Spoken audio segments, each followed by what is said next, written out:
All praises. All right, everybody. Welcome to the ending service, the closing service, the official closing service of the 8 days of Hanukkah, man. Right? Um, this series has been called Hanukkah Decolonized, right? Because we're decolonizing our feast, man. We're decolonizing our minds in general on this channel. And specifically, this time around, we were decolonizing our holy feast, our holy winter feast. Negroes never kept Christmas, man. You understand what I'm saying? Our God gave us Hanukkah to to celebrate, right? The feast uh, to celebrate our victory over the ancestors of the European trying to completely wipe us out from the face of the planet, man. Right? And our brothers, the Maccabees, they're called, starting with their father Mattathias, um, sacrificed their lives in order to reclaim Jerusalem and to rededicate the temple of the Most High, so that righteousness could continue according to the law, man. And so we celebrate not just these 8 days, but this whole winter as the dedication. But this is just the official, ending of the official 8 days. But there is no crime in keeping it longer. In fact, the first dedication of the temple that you can find in First Kings 8 went on for 2 weeks, right? So that being said, uh, let's begin, right? Welcome, and let's see what we can learn today.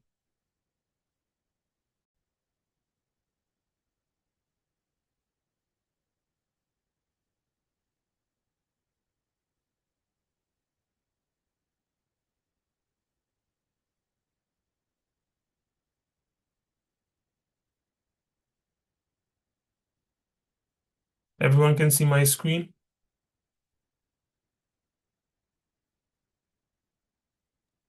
Colin, All right. So we already looked at many things concerning the decolonization of Hanukkah and the rededication of our temple, which is our body, man, right? To the Most High, right? In these times, we offer spiritual sacrifices, as we looked at in previous parts. And this time, what we're going to get into is some practical steps for rededicating your temple to the Most High, right? I'm going to start in Isaiah 66. Well, actually, so sorry, we're going to start in Isaiah chapter 5, right? And we're going to start with the point of asking for input, right? If you are not sure, how to rededicate your temple to the Most High, you think everything's pretty on point, or you're just not certain because you're too young or too young in the faith, a great practical thing that you can do is simply ask for advice, right? And in the scriptures, um, the Most High has many scriptures showing you that asking for advice and taking advice is a good thing, right? So let's start in Isaiah chapter 5 and we'll read verse 21. Let's get that, Ben.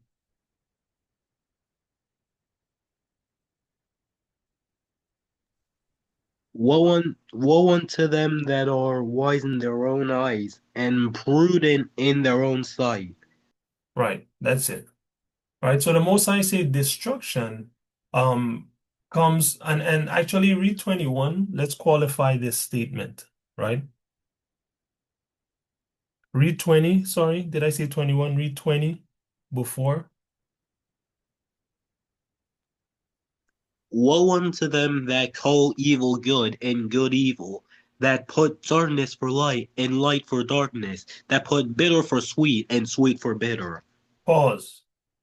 So when the Most High says in verse 21, woe unto them or destruction unto them that are wise in their own eyes and prudent in their own sight, this is the context, right? You have people out here calling good things, which is keeping the law, statutes, and commandments of the Most High, evil, man. Right? They say we're racist. They say all kinds of stuff, man. Right? They call it evil. They say we're a cult, um, not realizing that a cult is a small group of people with strange beliefs that are not generally accepted, which is exactly what Yahawah's movement is, a group of people like that. So you wrestle with that, right? Because I'm pretty comfortable being in the cult of Yahawah Shai. I don't follow men, okay? We don't follow men here in this congregation. We follow the law, statutes, and commandments of the Most High God through Yahawah Shai. So call us a cult if you want, right? People call us cult. They call us racist. They call us all kinds of things, right? They say what we're teaching is lies, when really and truly they're the ones that have been teaching very sweet lies, man. Right? Smooth things, as the Bible says, right? Which people want to hear. They're lies, but people want to hear them. We speak the truth and we speak it plainly, just like our Father speaks the truth and speaks it plainly, right? And you gotta get with the program because He is a great King. And this whole of reality is his kingdom and creation. So you can't tell him what to do. If he set up holy people, he set up holy people. If he set up wicked people, he set up wicked people. If he says, I'm better than you, I'm better than you. If he says, you're better than me, you're better than me. If he says, I ought to listen to you, I ought to listen to you. And so on and so forth. You see, the funny thing is, we don't question when our oppressor makes many laws to oppress us, man, and take away our power. Why? Because he give you the smooth words, the suit and the tie and the baby face, man, and the blue eye and the blonde hair, man. Vanity, right? For you to swallow honey, for you to swallow bees. The Most High give you bitters, okay, for you to swallow honey with, okay, right? The thing that the Most High is doing, the truth, always looks away. It might even taste bitter, right? But when you eat it, your strength is immeasurable. You become immortal, right?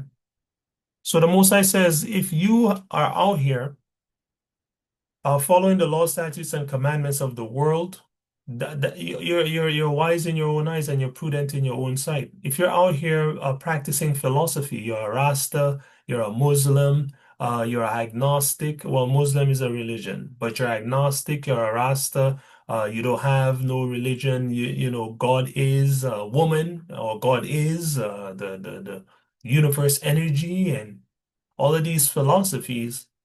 You have no clue what you're talking about, man, right? Because when we look at your life, your life still reflects sin against the Most High, which means you're acting against the laws, statutes, and commandments, the spiritual laws that the Most High has set up in the universe, that all men are supposed to bow their head down to and obey, right?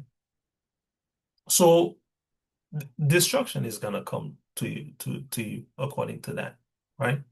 So when you're looking for how to be, you ought to look into the perfect law of truth, which is this Bible, man, right?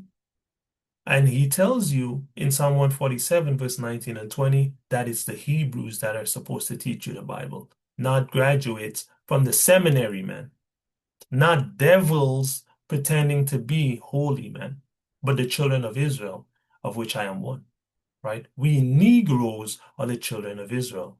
This Bible belongs to us, pursuant to Romans chapter 9, verse 1 to 7, right? And Baruch chapter 4, verse 1 to 6, right? So let us not be wise in our own eyes, right? As we look to um, clean up, because that was the point, That was the major point we were looking at. As we look to clean up the temple of the Most High, we might not um, be able to see our blind spots, right? So we can ask for input. Let's hit up Proverbs 15 and we'll read verse 22. Let's get that, please, Ruth.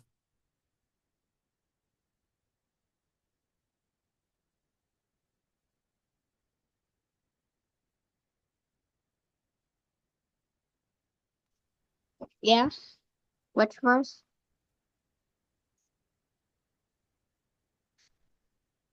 One second. Verse 22. Without counsel purposes are disappointed, but in the Pause, multitude. pause. That word is not counsel, it's counsel, which is advice. So start over. Without counsel purposes are disappointed, but in the multitude of counselors they are established. All right. So the Most High say, without any kind of counsel, without any advice, the things that you're trying to do are not gonna happen. Okay. But if you have many a counselor, if you get much advice, you might be able to establish something. Okay. Or you will be able to establish um what you're trying to accomplish because there are many people that have accomplished it before you. And if you get advice from those that have accomplished the thing, you're certainly on the right track, right? So spiritually, it's the same thing. If you're trying to achieve certain things spiritually, you need counsel, man, right? You need advice, okay, of how to achieve these things spiritually from people that have already done it. Because the most I tell you, don't talk to a buyer about selling or a fool about wisdom, etc. Meaning, make sure that whoever you're talking to is experienced in the thing that you're trying to get achieved, right? So, for example, here in trying to clean up your temple, you got to look for a righteous brother or sister, right? Who is a sort of way you want to be, right? And get advice from them on what to do in order to be able to clean your temple. Okay? Let's hit up James 1:5. James 1, I think verse 5. Right. Go ahead, Ben.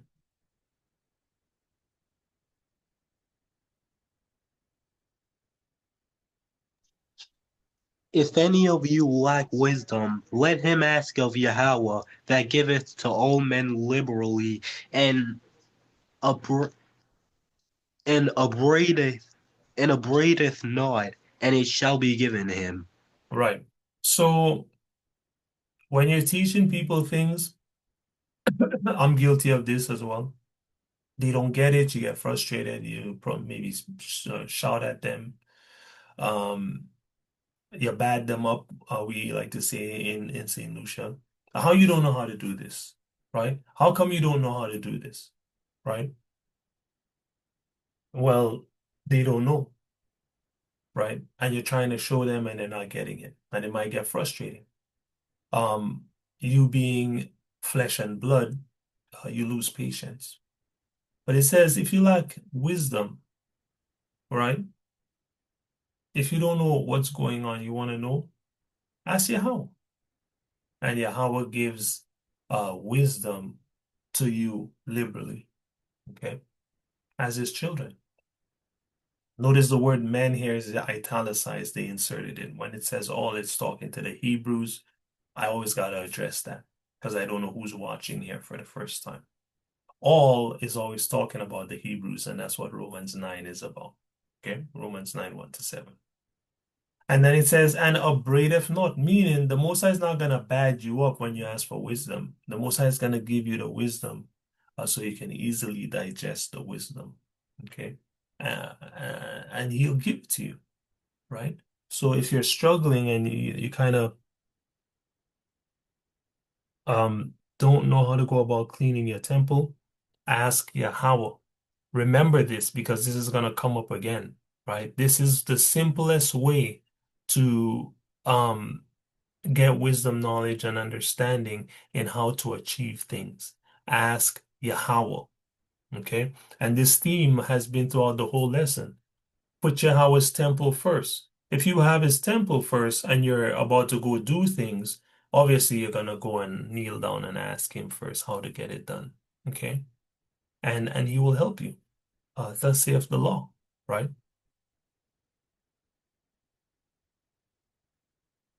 So ask for input. Great. Let Yahweh be your chief guide, and then use these other counselors in the world who have the spirit of Yahweh to help you out. Now we want to look at building up the temple. Okay. So that last chapter, which this last portion I just spoke to you guys about, that last chapter, which you can see the beginnings of in part 3, was about cleaning up the temple. Now we're going to talk about building up the temple of Yahweh. Okay. So how can you build up the temple? Um, you can practice the law zealously, right? You can avoid all sin. All right. That's how you build up the temple of Yahweh. Practice the law zealously and avoid all sin. Okay. Um, Also, you want to write down a plan. You want to make a plan, right? So if you're practicing the law, you're keeping the commandments, if you're avoiding all sin, and then you make a plan, first asking Yahweh and last asking Yahweh, you can't fail. So let's look at the scriptures on that. So first issue is practicing the law zealously. Let's go to Isaiah 66, right? This is not a burden, right? Keeping your heritage is not a burden. And if you find it burdensome, you need a change of heart, man, which is a change of mind. You need to change your mind. You need to switch up and get a mind of flesh instead of a mind of stone, as Yahweh says within the scriptures, right? He will remove out of the righteous a mind of stone, an obstinate mind, a stubborn mind, and give you a heart of flesh, man, a pliable, a soft mind that is able to easily accept his commandments, right? His lifestyle that he gave you, his laws, statutes, and commandments. Okay. So practice the law zealously if you want to build up the temple of Yahweh. Isaiah 66, give me verse 1 and 2, please, Ben.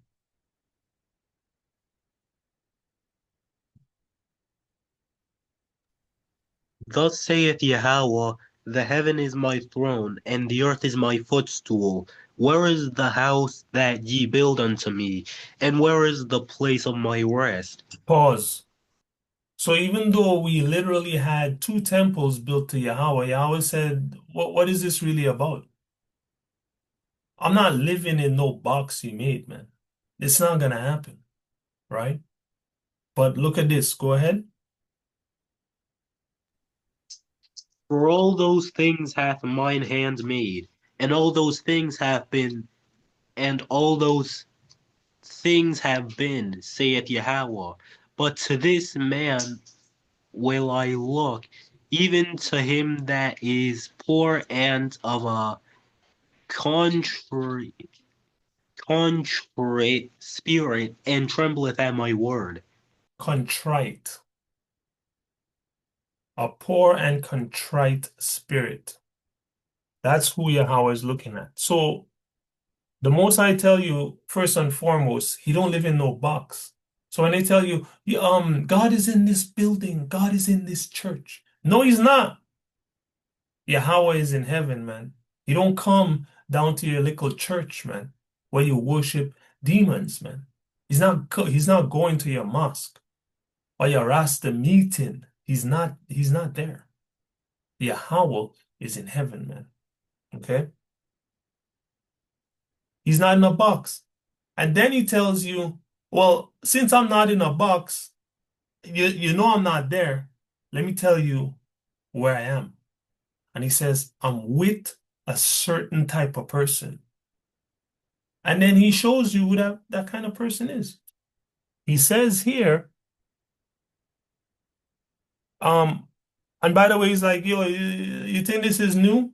These things done have been already. I done did that. It's old news. Been there, done that. He said, but to this man will I look. So Yahawah is with people, not buildings, people, right? And he said, he's with the poor man that has a contrite spirit and tremble at his word, man. Yahawah is not with careless Israelites. He's not. And it's obvious to see that he's not with careless Israelites when you look at the results of their walk, when you look at their life, man, and the things that are happening to them.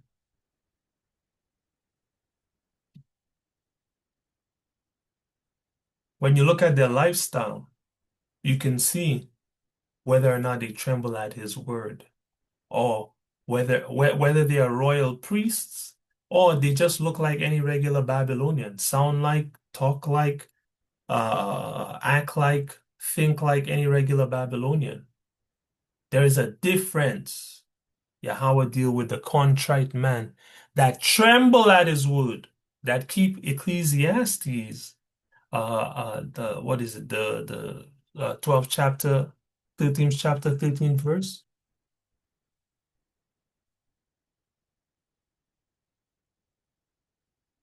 12th chapter, 13th verse. This is the end of the matter that has been heard. Fear Yahawah and keep his commandments, which I brought out yesterday, right? Contrite, feeling or expressing remorse or penitence, affected by guilt. Remorseful, man. Sorry, right? Ashamed, chastened, shamefaced, guilt-ridden, repentant, right? Yahawah's dealing with a repentant spirit, man.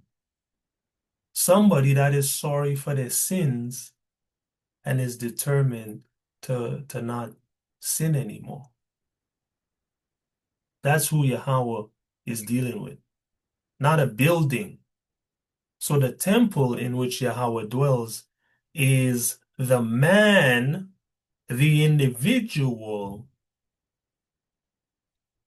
who embodies this attitude, who embodies repentance, man.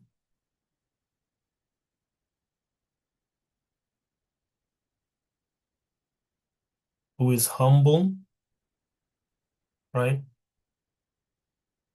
That's what it means to have a poor spirit. You have a humble spirit. You're humble and you're repentant. And you tremble at the words of Yahawah. You are careful with the words of Yahawah. This is who Yahawah is dealing with, right?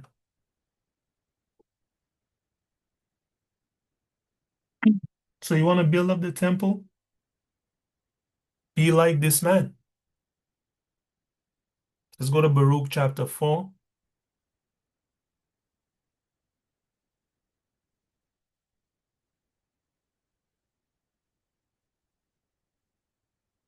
Let's get 1 and 2, please, Ruth.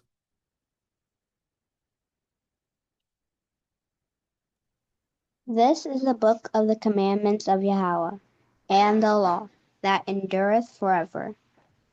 And they shall keep it Pause, shall pause. All thee, not and thee, all thee. and they that keep Kara, it pause. all There is no and there. Read. all they that keep it come to life, but such as leave it shall die. All they that keep it shall come to life, but such as leave it shall surely die, man. Okay, read on. Turn thee, O Jacob, and take hold of it.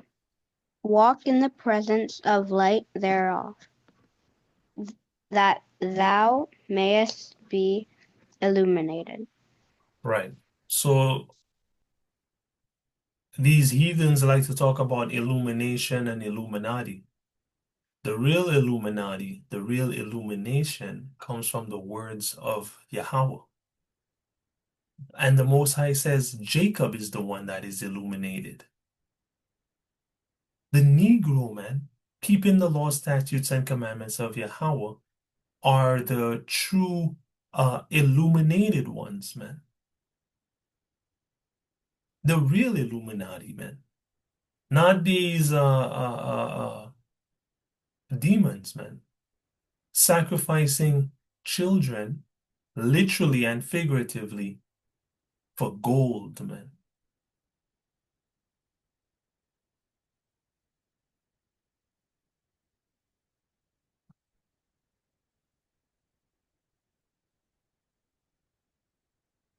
The Most High gave Jacob advice. The Most High gave us Negroes advice and said, take hold of the book, walk in the presence of its light so that you can be light. This is where your light is, man. In the words of this book, the laws, statutes, commandments, and judgments of this book. It's not in the rap game or in the film industry or at university, man.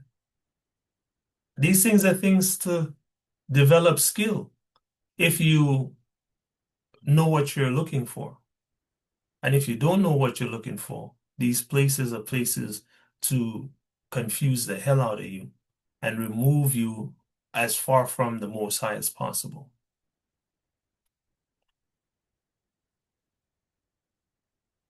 Yahawah encouraged Jacob to keep the laws, statutes, and commandments if you want to build up his temple. If you want to be immortal, he says, keep it. But if you want eternal suffering, don't. Let's go to 1 John 2:4.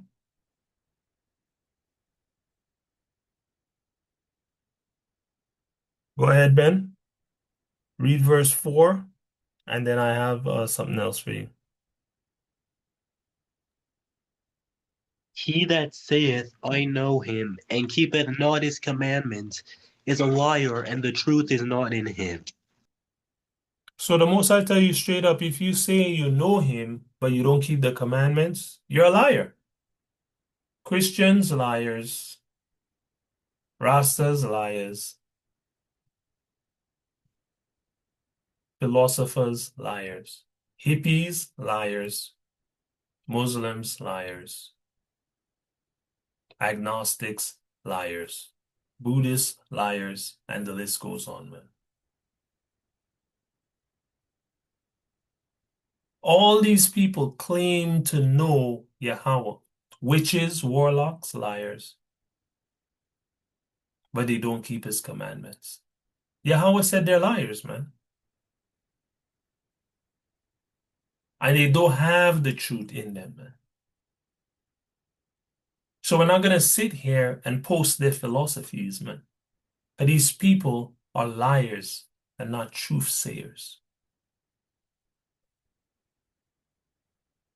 Only time we're going to post anything, what do you call it, that comes out of the mouth of, man, I'm just not even messing with that. But if I did, it would have to be the same as, it would have to reflect the words of the scriptures. which we see one of our brothers, I believe it's Peter, doing the New Testament, right? He says the saying is true that a dog returns to its vomit and a swine returns to wallow in the mud. And one of them was just a general saying within the society, all right? But it was a Hebrew society, so probably a Hebrew said it. Regardless, though, he used a secular saying because it matched up with the scriptures. So if you ever catch me doing that, that's what it's going to be. I'm not going to sit there and post these people's philosophies like it's actually going to help Black people, because it will not. It never has, and it never will, right? Because even at the heights of the Negro in the world, he still is poor, wretched, and don't have anything because he doesn't have his heritage, right? He's a Frankenstein of sin, man. Various pleasures and philosophies, man. And he's smiling, but inside he's falling apart, man. Right? Or things are going well, but he built on sand, so as soon as the water comes, he's gonna lose it all.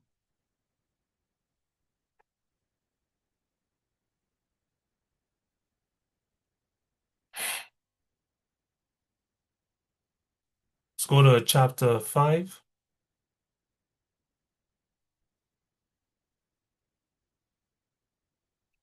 So if you love the Most High, you would keep his commandments. If you knew him, you would keep his commandments. If you want to build up his temple, you keep his commandments.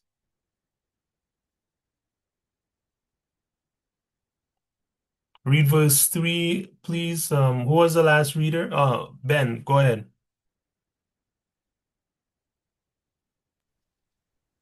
For this is the love of Yahawah, that we keep his commandments, and his commandments are not grievous.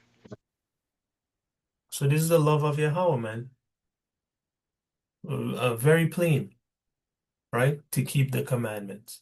And it's not hard to do, right? Let's go to Deuteronomy 28,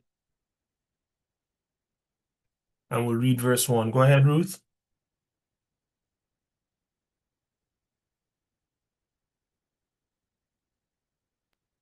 And it shall come to pass, if thou shalt hearken diligently Mm-hmm.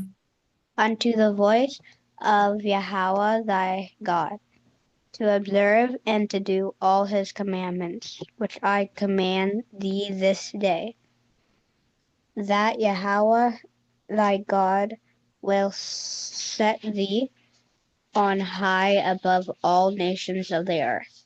You see that? Notice it says here, if you hearken diligently, which means listen diligently. This goes right back to Isaiah 66, verse 2, where the Most High tell you, the person that tremble at his word is the one he's dealing with, man. The diligent listener and doer of all of his commandments. That's who he's dealing with. Okay? And this person, he will set them on high above all nations of the earth. And Yahawah is not man that he should lie. So even if you live your whole life in poverty, your reward is to be set above all nations of the earth. The Most High has rewards, man, tiers of rewards that he's going to give to his faithful. But this person was very faithful and did a lot of work. Okay, I'm going to make them rule over 10 cities,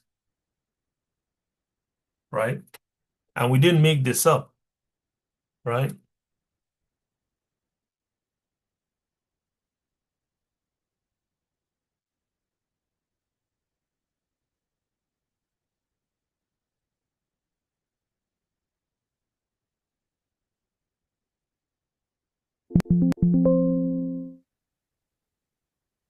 This is Luke 19th chapter, 17th verse. This is a parable of the sower. The sower being the person that has the word of the Most High is going out there and trying to save souls. Okay? And the reward that he's gonna get. So here it tells you in 17, from 16, then came the first saying, Lord, thy pound have gained 10 pounds. And he said unto him, well, thou good servant, because thou hast been faithful in very little, have thou authority over 10 cities. See that? Right? Now, even though this is this is not literal, he's showing you you're gonna have authority over places, man. Okay, and if you read this whole parable, actually let's read on. The second came saying, Lord, thy pound have gained 5 pounds, and he said likewise to him, be thou also over 5 cities. So you see, not everybody gets the same reward.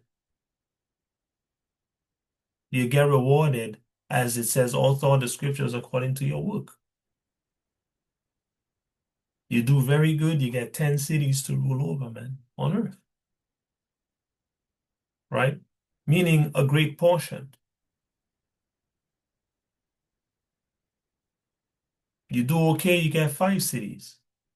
Less than the person that did incredibly. Because Yahawah is fair, right? Just wanted to bring that up.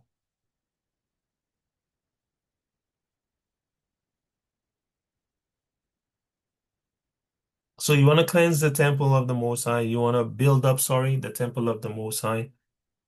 All these precepts show you to do one thing, and that's to keep his commandments with all diligence. Okay? This is the part you cannot miss. It's not a lackadaisical thing. Live the lifestyle that Yahawah has given to you with all diligence. Right? Take care of your temple, mind and body, man, which takes care of your soul.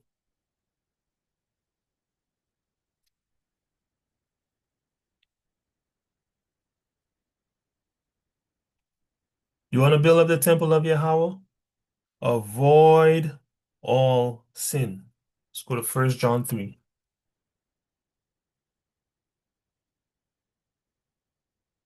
We'll read verse 8 to 10. Go ahead, Ben.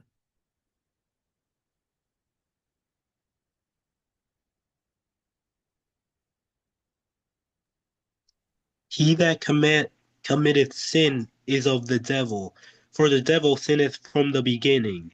For this purpose the Son of Yahweh was manifested, that he might destroy the works of the devil. Whosoever is born of Yahweh doth not commit sin, for his seed remaineth in him, and he cannot sin, because he is born in Yahweh. Mm-hmm. In this the children of Yahweh are manifest, and the children of the devil. Whosoever doeth not righteousness is not of Yahweh, neither he that loveth not his brother. That's plain. You don't do righteousness, you're not of Yahawah. Right? You want to build up the temple? Do righteousness. Avoid all sin.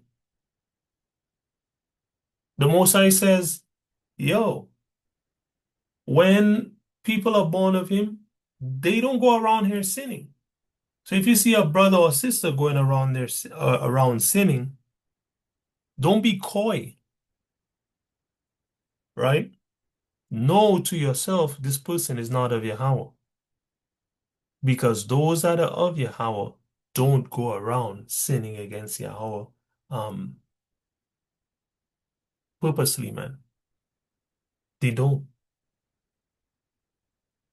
you know.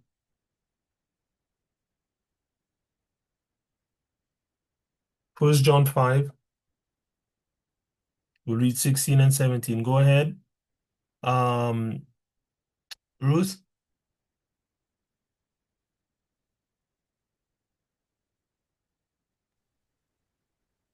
Verse what? 15 and 16. Sorry, 16 and 17. If any man see his brother sin a sin which is not unto death, he shall ask, and he shall give him life for them that sin not unto death. There Right. is Well, that's it. Oh, no, sorry, go ahead. there is a sin unto death. I do not say that he shall pray for it.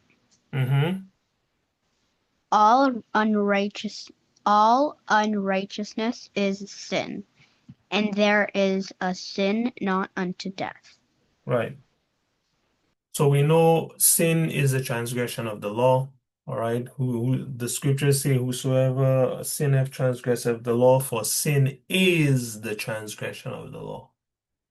That's why it says all unrighteousness is sin, and the Most High don't give anyone license to sin. The expectation is that you do not sin. But he also tells you there's a sin that's not unto death. You can pray for people for that.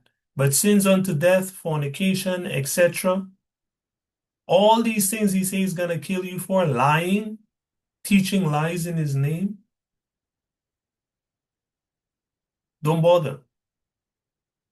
Because that person will perish for that sin, right? And there is much grace and correction and exhortation for them not to sin those sins. So if they continue, they shall surely perish. But the little things you can pray for people for, right?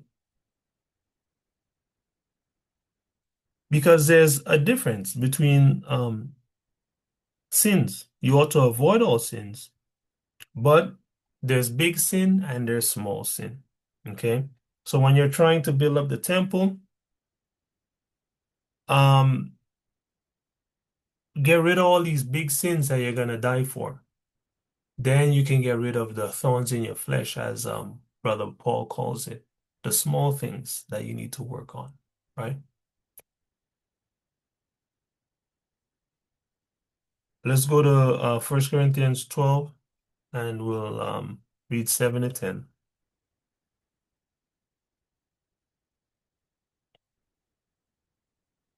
Right? Small sins, little things that you struggle with in the flesh are there to keep you humble. So you don't think, yo, you're better than anybody else, right? They're there to keep you humble, man, right? Let's get 7 to 10. Let's get 7 to 10 on this. Go ahead, Ben.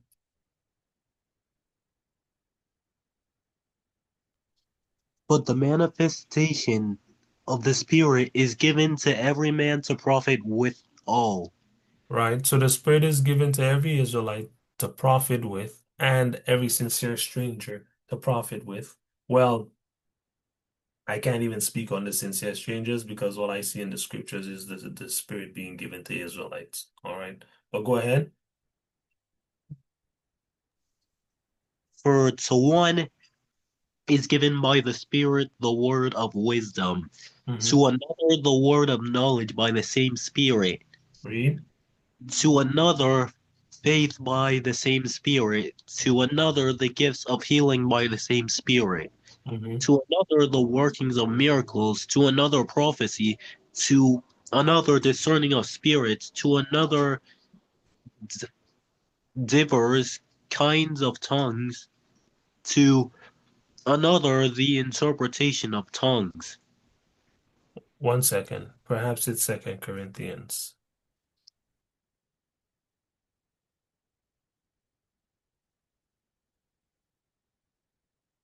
Yeah. My apologies. It's Second Corinthians. Go ahead.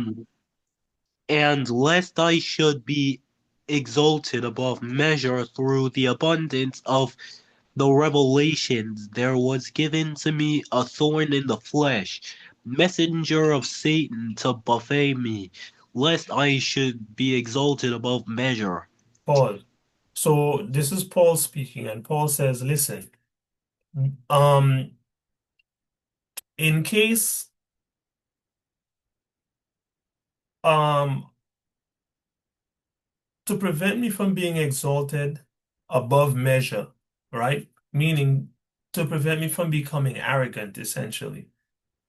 Because all the Most High showed me all these things in the scriptures, I also got a thorn in my flesh, man, right? A thing that I had to struggle with. It says a messenger of Satan to buffet him. To buffet means to punch in the face, okay? To beat him up. He had an annoying little sin, man. Beating him up so he could stay humble, right? Read on.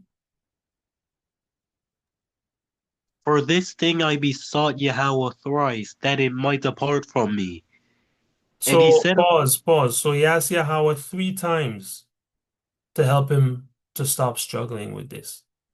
And hey, listen, the man's not talking about fornication or any of these other things that will get you killed, man. Okay? Paul was way past these things, right? It's other small things that he had to work on. Elite level refinement of the spirit, man. He was working on. And he said he just couldn't beat this thing, man. Right? Read. And he asked Yahweh 3 times to help him beat it. And he couldn't beat it. Read on. And and we'll he see. said, Well, hold on. We'll see why. Watch this. and he said unto me, My grace is sufficient for thee, for my strength is made perfect in weakness. You hear what he Most, said to him? Pause. You hear what he said to him? The reason the Most High didn't take it away. What was why, Ben?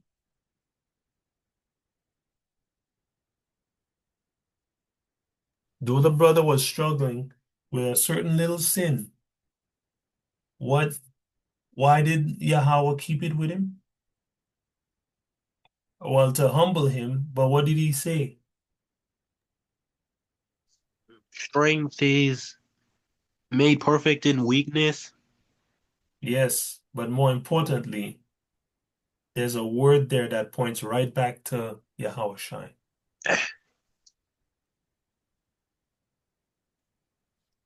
Grace, grace, so that Paul could be dependent upon the grace of Yahweh and not upon his own might.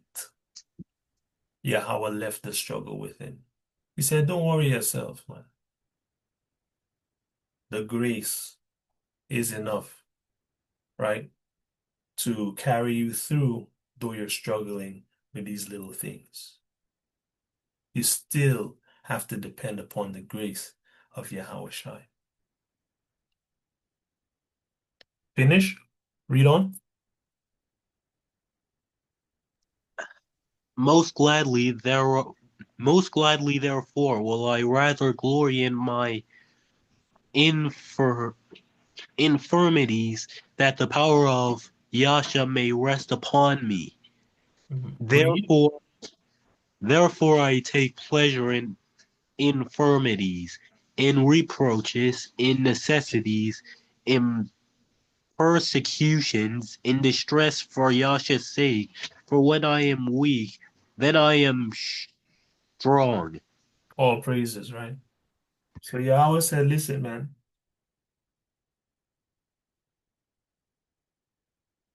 my strength is made perfect in weakness. And then the brother understood. And he said, listen, man, I'm going to glory in my weaknesses, man. Okay? That the power of Yahweh Shai might rest upon me, right? He said, you know what? It is what it is. I'm weak in certain ways. I get reproached by people, right? I don't have enough. I get persecuted. And sometimes I'm in danger of death for Yahweh Shai's sake. But it's all good because when I'm weak, that's when I'm strong. Yahweh is with the poor, with the contrite, with the downtrodden, with the oppressed Israelite. That's who he is with. They are his people. He will hear their cry and send them salvation. Sometimes in the form of a little rest, even though they're steeped in sin, but he will always send you a way out by encouraging you to keep his laws. And if you deny it, you have now embraced death, and you shall surely have it, right? In this life and after you breathe your last breath. So you want to build up the temple, avoid all sin, but hold on. Um, and while you do that, understand the grace of Yahawah. So here's some. So next, what you want to do is write a plan for what you're gonna do to rededicate your temple to the Most High. We spoke about a few key things, which I will reiterate in the conclusion, but write down a plan, especially in putting the Most High's arms aside, man, and his um his temple tax, man, especially you men. You gotta put funds aside to do the works of Yahawah. It's mandated.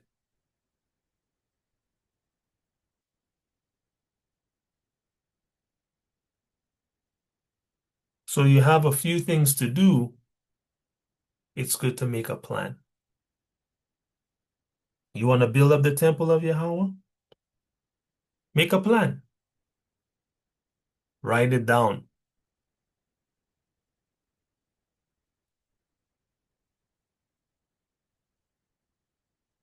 I'm literally telling you guys these things. I don't tell you guys none of these things without doing it myself. I'm telling you these things because I've done these things and they work, right? I see it in the Most High's law. I try it. It works. And so I give it to you as a tool that you can use to have the same results or better results, right?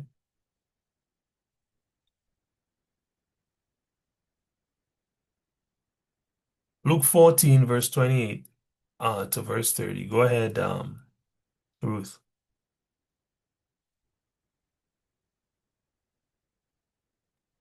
For which of you, intending to build a tower, sitteth not down first, and counteth the, the cost, whether he have sufficient Sufficient, which is to, enough. to finish it, Mm-hmm. lest haply after he hath laid the foundation and is not able to finish it, all that behold it begin to mock him, Mm-hmm. saying, This man began began began to build, and it was not able to finish. Right. So the most I tell you how to get it done, man. Say, listen, man, at the end of the day, you don't want people saying you wanna sit down and make a plan. Because you don't want people going around saying, oh, this person started to build and then they weren't able to finish. You said you don't do that with a house, right? So you can't do that with the walk either. Now, this is specifically talking about counting the cost before you come and follow Yahawah via Yahawah Shai. This is talking about basically being willing to give up the whole world, right? But look at the parable. He says, you guys don't build houses without planning them. So why you come in and walk with me without first thinking about the fact that you gotta give everything up to walk with with me, right? The point being, they sit down and they plan before they build a house to make sure they finish the house. So you, as you're trying to rebuild the temple of Yahawah, you got to take time and sit down and make a plan. How are you going to rededicate your temple to Yahawah? You don't pray enough. Okay, well, you know what? I'm going to start praying 3 times a day. I'm going to set an alarm on my phone, and then 3 times a day, I'm going to pray. I'm telling you guys this because I've done things like this, and they always help me to stay on point. So you gotta write it down. Lastly, the thing that we spoke about before, you wanna build up the temple of Yahawah, you're gonna ask Yahawah for help. You're gonna ask Yahawah for help.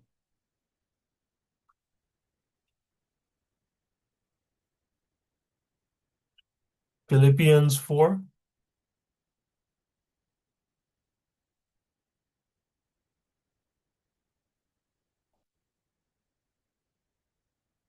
Let's get this, Ben, 6 and 7. Actually, I want to get this in the interlinear.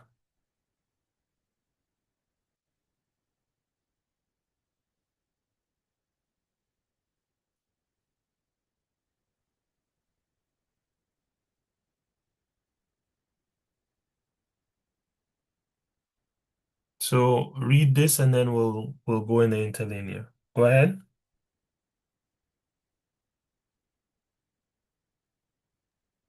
Be careful for nothing, but in everything by prayer and supplication with thanksgiving, let your requests be made known unto Yahawah. Pause.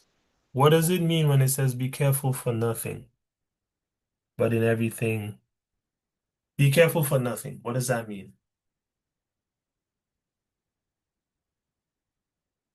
If you know, say. If you don't know, just say you don't know. It's fine. We're gonna look at it anyway. What does it mean when it says be careful for nothing?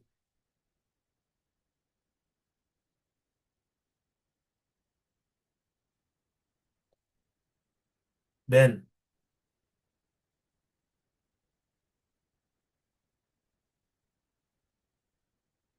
if you're speaking, I can't hear you, Ben.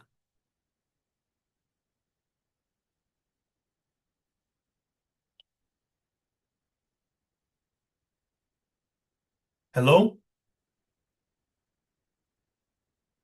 Okay, must have lost him there. Hold on.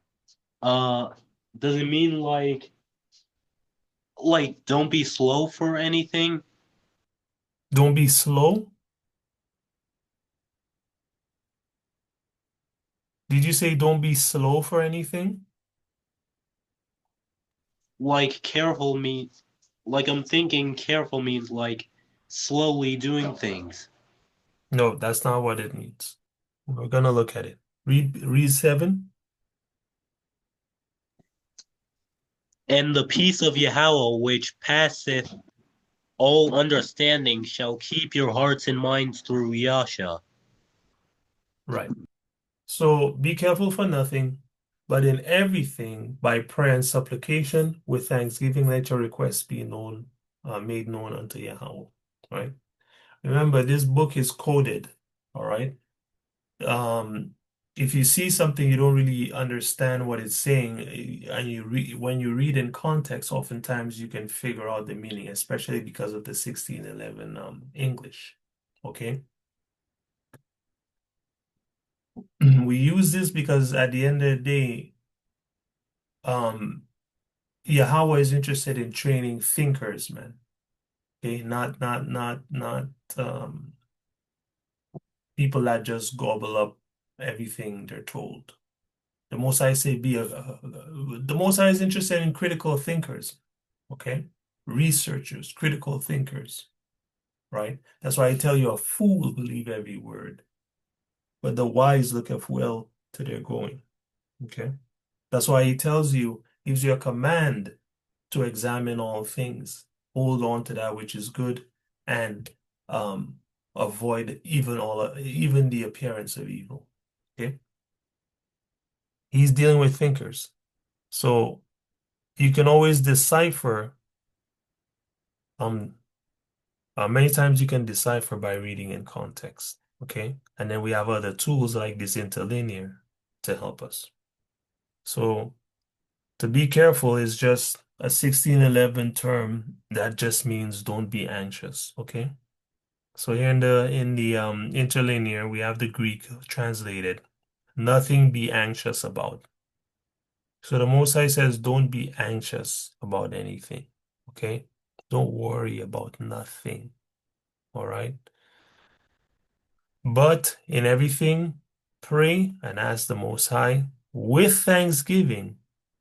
All right? And what's gonna happen? Did he say, I'm gonna grant it? No, he says you're gonna have peace. You're not gonna worry. Okay? It's going to keep your heart, literally your heart, which means your emotions, and your minds through Yahawah, which means your emotions in this context. Okay? It's going to keep you at peace, man, in your emotions, emotionally and mentally. If you are not anxious, but just ask the Most High. So, you want to build your temple up, rededicate your temple in this time? Ask Yahawah for help. Let's go James 4, two more scriptures.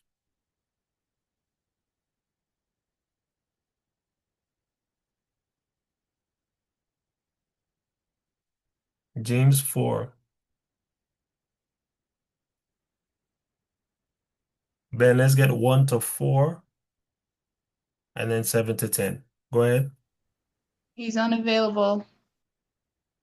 Okay, go ahead. Go ahead, Ruth. James 4, 1 to 4. From whence come wars and fightings among you? Mm-hmm. They not hence, even of your lusts, that war in your members.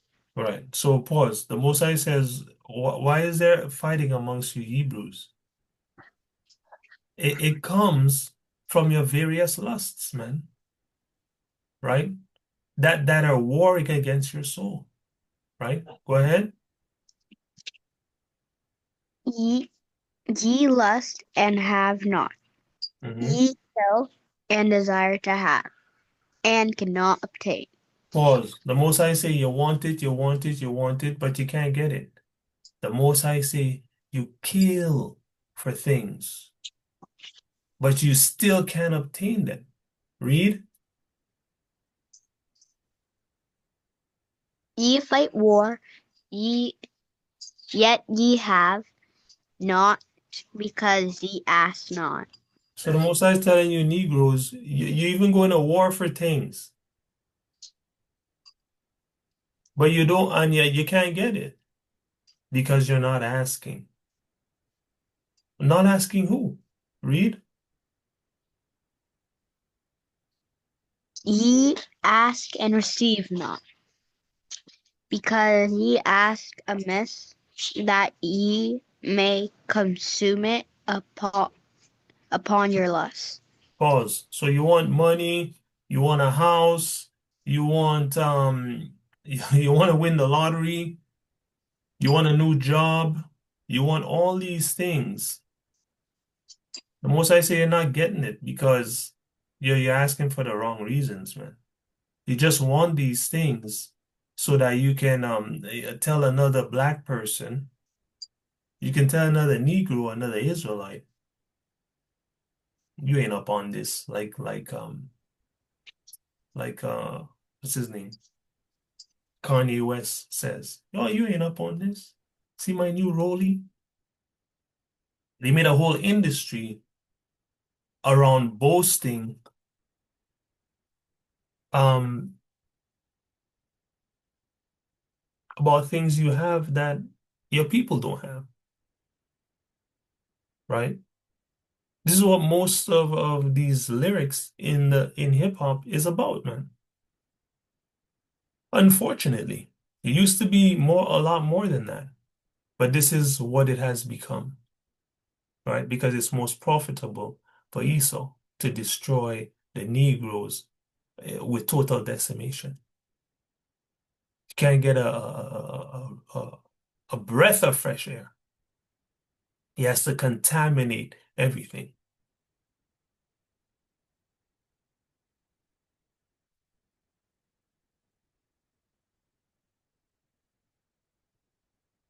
So the Most High said you're asking for the wrong reasons. That's why you can't get nothing,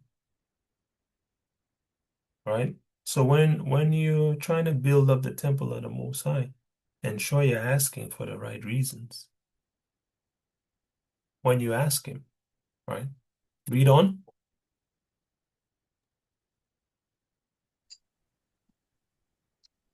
Ye adulterers, adulter, Adulterers and adulteresses. know ye not that the friendship of the world is enmity with Yahawah. Whosoever therefore will be a friend of the world, um,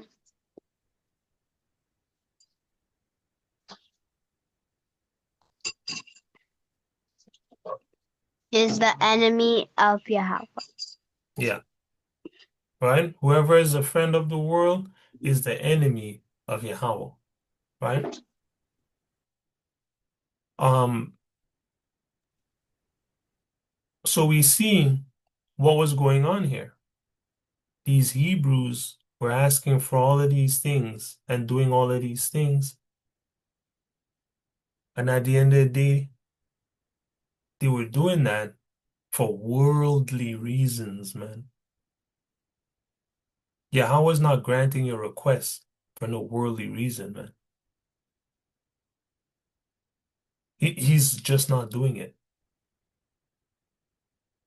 So regardless of what you say to people, if your reason is worldly, you're not gonna get what you ask for, right? Unless it's to destroy you, man.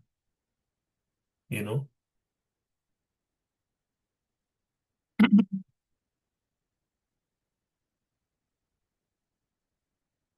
Let's get 7 to 10.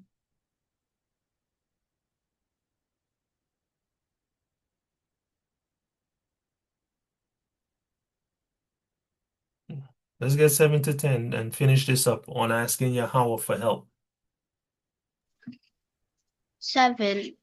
Submit yourselves therefore to Yahawah. Resist the devil, and he will flee from you. Mm-hmm. Draw nigh to Yahawah, and he will draw nigh to you. Mm-hmm.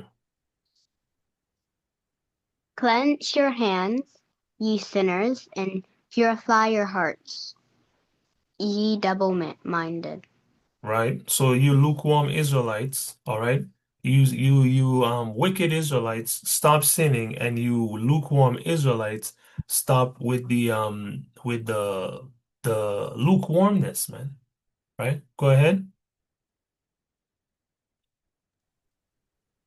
Be afflicted and mourn and weep. Let your laughter be turned to mourning, and your joy to heaviness. I said to 10, please.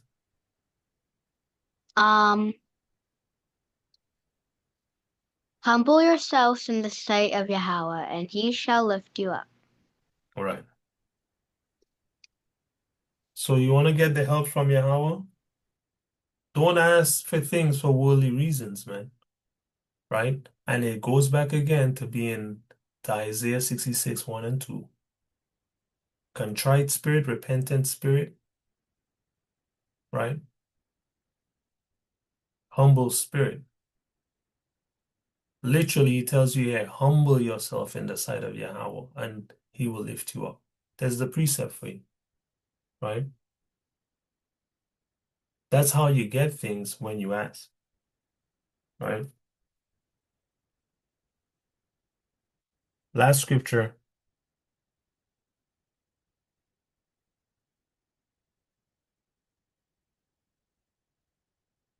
One second.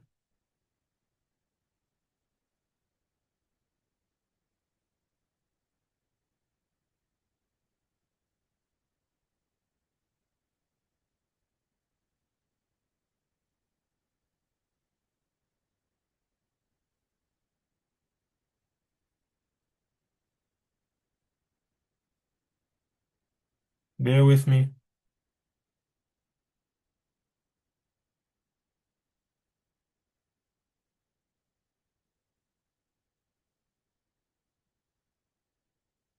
James 4,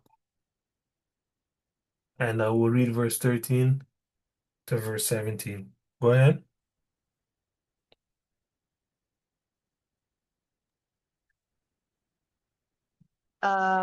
Where? Verse 13 to verse 17. Go to now, ye that say, today or tomorrow, we will go into such a city and continue there a year, and buy and sell and get gain. Where, where, whereas ye know what shall be on morrow. For what is your life? It is even vapor, that appeareth for a little time, then vanish away. Read. For that ye ought to say, if Yahawah will, we shall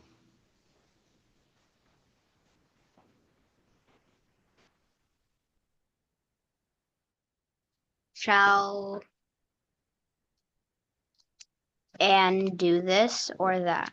What happened to the word here? I can't see it.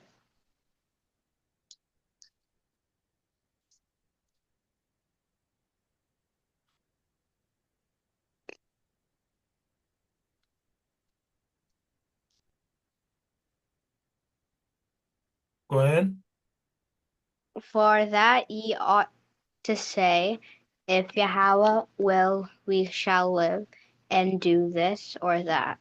Mm-hmm. But now ye rejoice in your boastings. All Boasting. boasting, all such rejoicing is evil. Therefore, to him that knoweth to do good and doeth it not, to him it is sin. Right. But again, the point here being, we ought to say, if Yahawah will, we shall live and do this or do that. All right? This is the point here. Ask Yahawah for help. Humble yourself before Yahawah uh, and ask for spiritual reasons. And um, remember, it's if the Lord will, right? Remember that at the end of the day, it's if Yahawah will, then um, your plans shall come to fruition and you will be able to do what it is that you want to do, right? Um, does Yahawah want you to build your temple up? Of course, he wants you to build your temple up. How? Only he knows. Only he knows how. But we know the intention, right? For the good of all those who love him, who fear him, who keep his commandments. right? So in conclusion of this Hanukkah, decolonize, we remember that Hanukkah is actually Chanukah, the holy feast of Yahawah that we Negroes should keep instead of the pagan Christmas. We remember that it celebrates our victory over our oppressors, the Greeks, whose ancestors are still oppressing us today through the global American empire. We remember that we should clean and rededicate our profits, our money, our minds, our bodies, and our souls to righteousness at this time as a spiritual sacrifice to Yahawah.